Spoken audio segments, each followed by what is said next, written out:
я постучуся і покажу, як правильно колядувати. Дивіться. Зараз, секундку.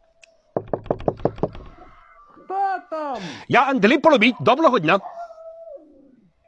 Хто там? Я Андрій Поробій, доброго дня. Мабуть, почулося. Вам не почулося. Кажу, я Андрій Поробій, доброго дня. Все. Там хтось є? Є. Це Хто? я Андрій Поробій, доброго дня. Хто? Андрій Поробій, я. Доброго дня, кажу. Коля, ти що, п'яний? Я не Коля, я Андрій Поробій.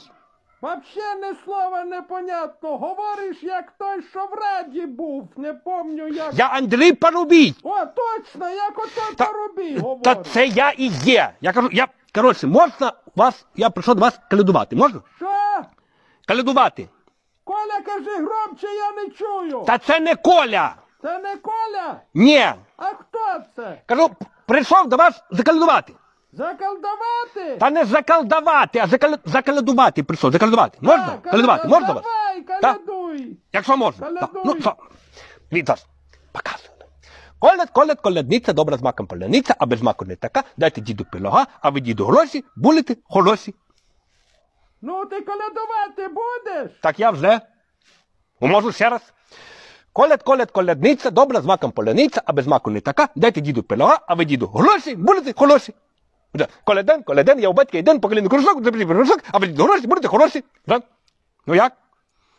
Там ще хтось є? Та, звісно, є. Кажу, я прийшов до вас колядувати. То так колядуй. Ну, Коля. Та це Коля. Та не Коля це. Прийшов тут Коля, кажу, Андрій Поробій, колядувати прийшов до вас. Слухай, колядниця, добра з маком поляниця, а без мака не така. Дайте діду пирога, а ви діду гроші, будете хороші.